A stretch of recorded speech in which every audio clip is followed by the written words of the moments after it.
London, 1665. 500,000 people packed into a medieval city. No sewers, no medicine.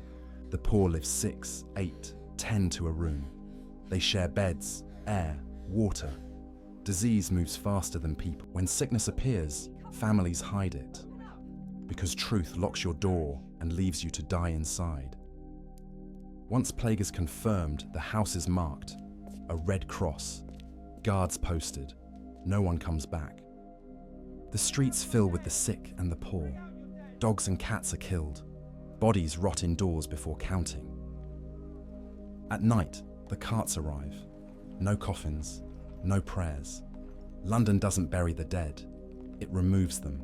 This is London before the fire. A city already breaking, weakened by plague long before the flames arrive. London is crowded because people have nowhere else to go. Every street is full. Every room is taken. Most Londoners are poor. They rent corners, floors, shared beds. Privacy is a luxury almost no one has. Waste runs through the streets. Water comes from wells. Everything people touch is already contaminated. Markets stay open because they must. Food, fuel, bodies pressed together. Infection has perfect conditions. This is not carelessness. It is survival. London lives like this because London cannot stop. The first deaths don't cause panic. They're explained away. A fever, bad air, something seasonal. Plague has visited London before. People believe it will pass. They keep working. They keep gathering. Doctors argue. Officials delay. Closing the city would starve it faster than disease. Families hide the sick. A reported death means quarantine. Quarantine means hunger. The numbers rise anyway, not suddenly, relentlessly, each week worse than the last. Once plague is confirmed, the house is sealed. Not the sick. Everyone. Parents, children, serve. The warning is public. Lord, have mercy upon us. It's not a prayer, it's a sentence. Guards are posted. They don't help. Their job is simple. Keep the living and the sick inside. Food is passed through cracks. Sometimes it never comes. Hunger kills faster than plague. So people lie. They hide bodies. They risk spreading plague to avoid being sealed alive. Markets don't close at once. They thin. Fewer stalls, fewer voices, fewer people willing to linger. Streets once jammed now echo. Footsteps replace shouting. Carts pass without stopping. People stop touching. They cross the street, avoid faces, and breathe shallow until others pass. Entire neighborhoods fall silent. Doors stay shut. Windows stop opening. Fear locks everything in place. Silence becomes a warning. If a street is quiet, something has already happened. Burials can't keep up. Funerals stop. Death becomes a problem of speed, not respect. They come after dark, so the living don't see what's left behind.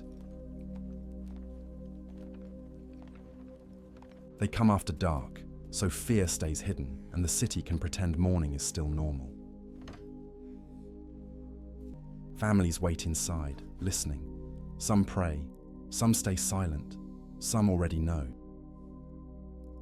By morning, the street looks unchanged. Death has passed through, leaving risk behind.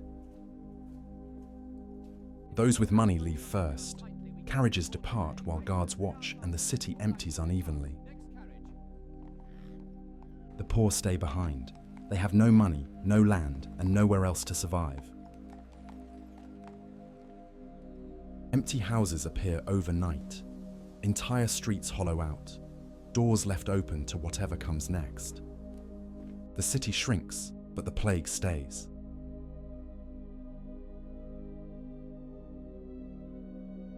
Leaving does not mean safety. It only moves the problem outward.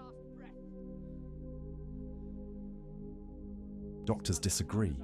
No one understands the disease. Every cure promises hope and delivers nothing.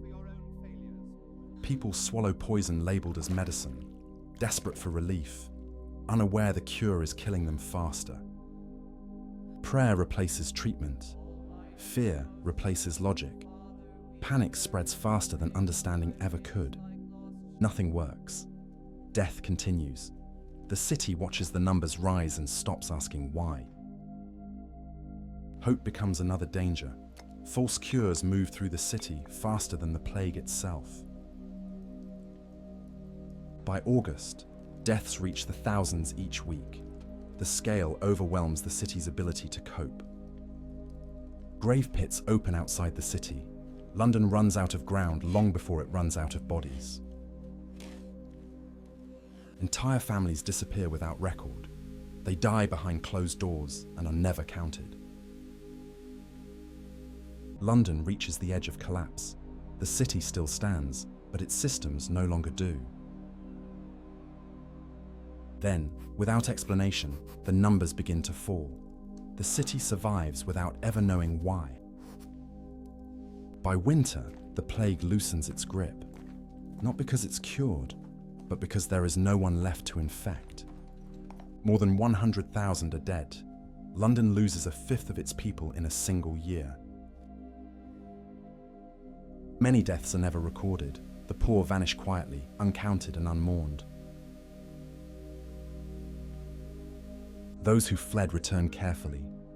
The streets remain, but the people and the spirit are gone. Entire neighborhoods remain hollow. Doors stay shut. Windows stay dark, as if the city never returned. Life resumes, but habits have changed. Distance replaces touch. Silence replaces noise. The city survives, but it is weakened. Fear has become part of daily life. 1 year later, fire will finish what plague began.